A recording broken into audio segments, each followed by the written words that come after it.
तो हमारे चैनल की तरफ से सारे भाइयों को हैप्पी दिवाली। तो आज के दिन मैं मेरा पीएनएल भी शेयर करूंगा और आपको बैंक निफ्टी और इक्विटी कौन सा करना चाहिए ये भी मैं आपको बताऊंगा।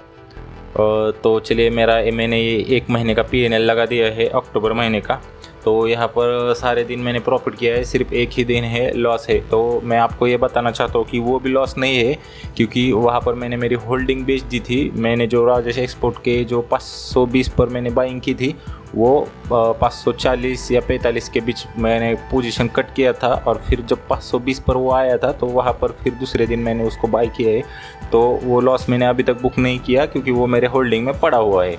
तो इतना किया कि उस दिन मैंने पोजीशन काट दी थी, और दूसरे दिन फिर उसमें पोजीशन 30 पॉइंट जब नीचे मिला मुझे, तो फिर वहाँ पर मैं पोजीशन बना दी, क्योंकि उस पर मेरा थोड़ा लॉन्ग टर्म व्यू है, एक 3-4 महीने का, अगले क्वार्टर तक मैं वो रखने वाला हूँ। तो वो होल्डिंग का है, इसीलिए वो लॉस हम कंसिडर नहीं करेंगे। फिर भी हमें यहाँ पर अगर वो 1800 हिस्सों में हम प्लस करेंगे तो लगभग हमें 2-3,500 तक का प्रॉफिट यहाँ पर बता रहा है। अगर हमारे चार्जेस भी 1700 रुपये जाते हैं तब भी हमें 2300 रुपये का प्रॉफिट होता है। तो वो छोड़िए, उससे पहले मैंने लगातार 45 दिन तक मैंने एक भी दिन लॉस नहीं किया था, क्योंकि वहाँ पर मैं स्ट्रिक्टली रूल फॉलो किया था। और वहाँ पर मैं आपको इतना बता देना चाहता हूँ कि वहाँ पर सिर्फ 10,000 कैपिटल से मैंने 10,000 बनाया था, और सिर्फ 3 महीने में मैंने अपनी कैपिटल लगभग डबल की थी। और मैंने मेरे करियर में ऐसा पहली बार किया है कि मेरी कैपिटल मैंने डबल की है।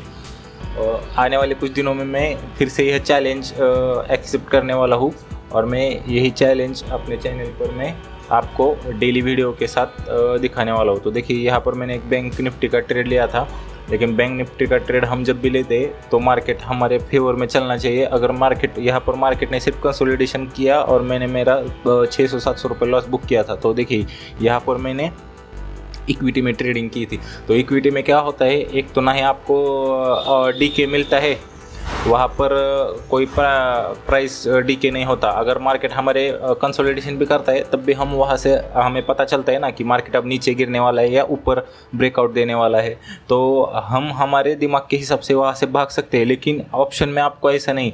अगर वहाँ पर कंसोलिडेशन भी करेगा तो 30-40 पॉइंट आपको बिना वजह के लॉस लेना पड़ता है।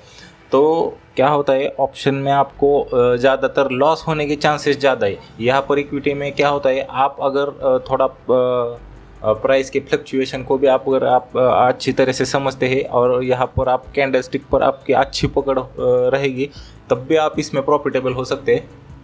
क्योंकि मेरा ज़्यादातर लॉस कम होने का कारण क्या है, क्योंकि मुझे बहुत जल्दी समझ आता है कि इस ट्रेड में मैं फंस चुका हूँ। और जब वहाँ पर वही अगर मेरे बाइंग प्राइस के आसपास ही अगर वो कंसोलिडेशन करता है तो मैं फिर वही एग्जिट करता हूँ। हाँ, जिस ट्रेड में मुझे थोड़ा कॉन्फिडेंस बना रहता है तो उसमें मैं चाहे मुझे वो लॉस दिखा रहा हो, लेकिन उसमें मैं बना रहता हूँ।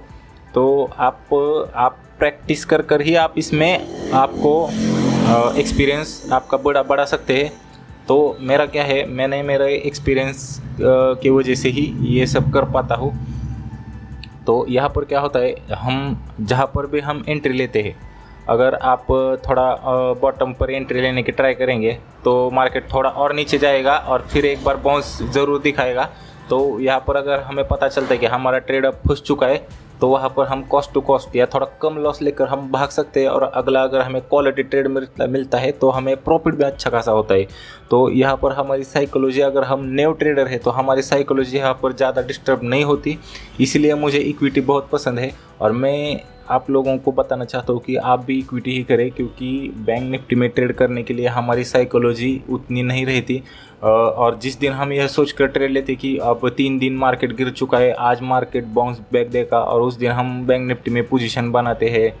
और उस दिन भी क्या होता है, उस दिन भी मार्केट गिरा हुआ होता है और ऑप्शन 0 होता है। और इसी तरह से मैंने कई बार ऐसे मेरे पैसे गंवा दिए थे, क्योंकि एग्जैक्टली बैंक निफ्टी और निफ्टी का बॉटम कोई पकड़ नहीं पाता।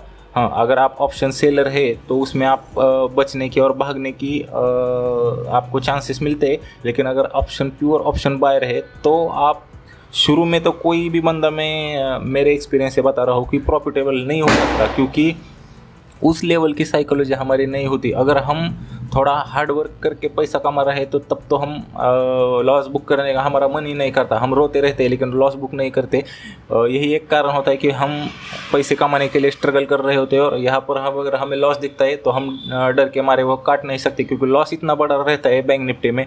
अगर आपका 100 का 0 भी हो सकता है, लेकिन इक्विटी में ऐसा नहीं, यहाँ पर 20% का सर्किट लगता है।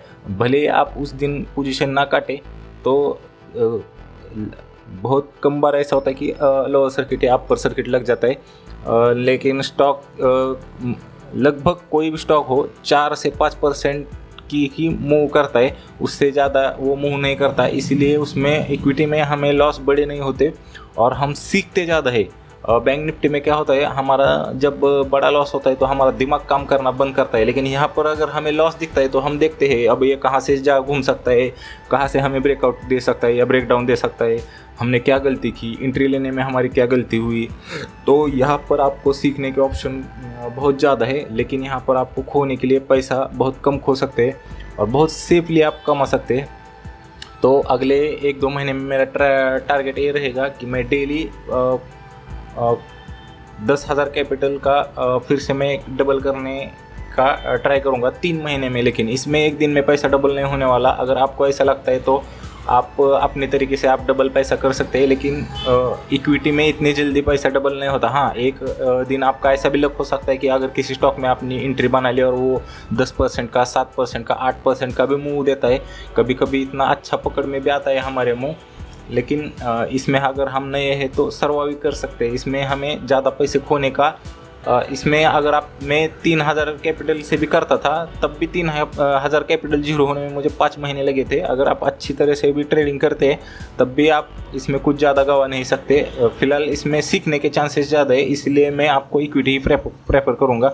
आप इक्विटी ट्रेडिंग करें, उसके बाद इसमें प्रॉफिट रहेंगे तो आप ऑप्शन की सोचें।